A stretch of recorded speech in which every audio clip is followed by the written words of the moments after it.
Ladies and gentlemen, welcome back once again to Frontliner Analysis. And as usual, I'm going to be your host. Now, my fellow Kenyans, the mood in the country right now is all about Ruto must go. That is the mood in the country. And that is something that opposition leaders are using to campaign ahead of 2027 election. The opposition leaders are getting momentum to the youths of Kenya that are chanting Ruto must go each and every time. And William Samoei Ruto is doing something very wrong, but he doesn't understand. We all know that Ruto is the person that is using Sakaja, the governor of Nairobi County, to pay goons so that they can disrupt the peaceful protest that is happening in this country against the late Albert Ojwang. Few days ago, when there was a protest here in Nairobi CBD about the late Albert Ojwang, there are some of the goons that were spotted chanting Sakaja tunalinda Nairobi, sijui Sakaja tunafanya nini. We all know those people really exposed who paid them. They were having rungus in a way that just shows you that these people were bought. They were having rungus, and then we are being told that these people were helping police officers to maintain security so that people's property cannot be looted. But that one was not the aim. Their aim was to attack the peaceful protesters.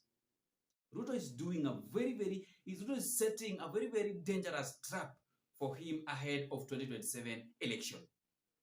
And before we proceed with this analysis, ladies and gentlemen, I want you to continue doing the challenge that we started on our first video of 100 bob, so that we can raise 8,000 Kenyan shilling for the house rent the way I inquired it from you guys. Kindly support me.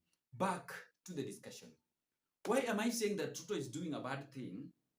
By using Sakaja to pay goons so that they can disrupt people's property. On Tuesday, many people's property was looted. Yet there was a police officer to make sure that there is a proper security.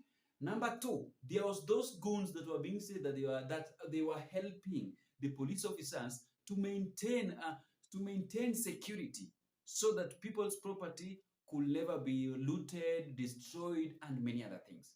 But Ruto does not understand that one.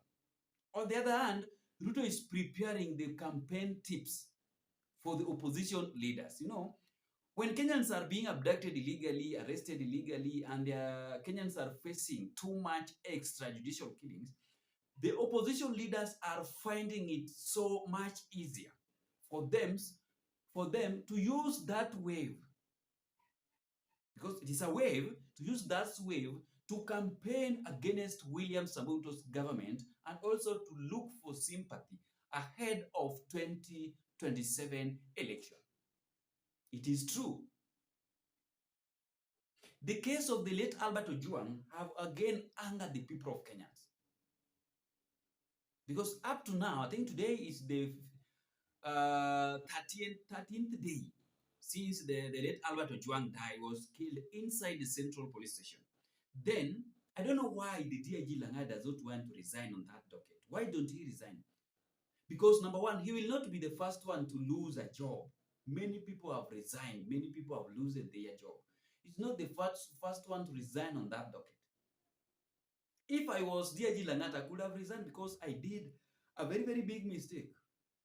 Because he is the person who ordered his colleagues to go and arrest the late Albert Ojwang in Homa Bay, then driven all along to Nairobi Central Police Station after being tortured thoroughly in Karura Forest just because of a tweet.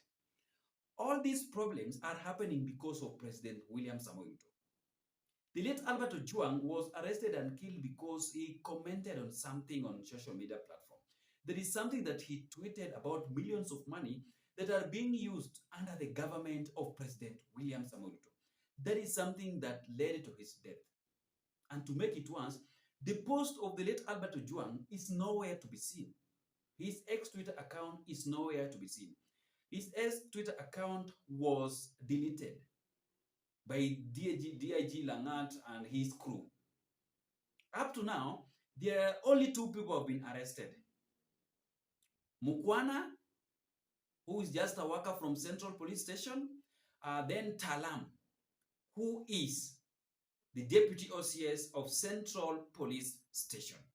And things were exposed a few days ago how DIG Langat instructed the small fish to go and done that nasty drama. Lastly, I told you on this platform few months ago, that broad-based government was formed to unite billionaires together so that they can help President William Samoei Ruto to win the next general election in 2027, but not to resolve the people of Kenyans. Why am I saying that? Yesterday, Kenyans was shocked after Homa Bay governor Gladys Wanga's husband was fired from the job that he was given. I told you that the broad-based government was formed to help the people who were nominated there together with their husbands and wives and their relatives, but not to resolve the problems of the people of Kenya. I told you on this platform. Let me dive you again to the matter of the parliament. Right now, there is a total chaos in parliament about the late Albert Jang. ODM MPs have now decided that they are not going to welcome or to receive the DIG Langat stepping aside. Wamesema hawezi wakasikia hiyo maneno. They cannot agree with Eliud Langat stepping aside while investigation is still undergoing.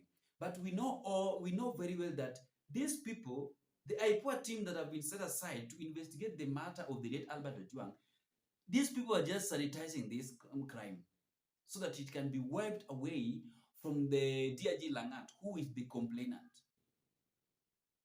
It is true. There is nothing that IPOA team are trying to do on this particular matter. It is just a wastage of time so that something new can tune in and Kenyans forget about this issue of the late Albert Jang so that it can be forgotten about. Because this issue of the late Albert Jang is giving the government of William Samoei Ruto a sleepless night ahead of 2027 election. It is true. Kenyans are witnessing what is happening. Nowadays, Kenyans does not even trust what President William Samoei Ruto is trying to tell them. Ruto asked for the apology few months ago, that if we truly wrong you, please forgive us. What happened after William Samoei Ruto asked for the apology? Albert Jang was killed. After Albert Jang, another youth, a mask vendor, was also killed, was also shooted live while selling masks during the peaceful protest of the late Albert Jang's justice. Tomorrow, Friday, activist Eric Omondi is planning to hold a peaceful protest encouraging the people of Kenya to wear masks wherever they will be going to work, schools, and many other places. Because that gentleman was killed. So he was shooted live while selling the mask. So Eric Omondi is also urging the people of Kenyans to stand firm with Eli Joshua together with Boniface Mwangi, who was also involved in such accident during the peaceful protest. Thank you so much, ladies and gentlemen, and may God bless you. See you in the next video. Bye-bye.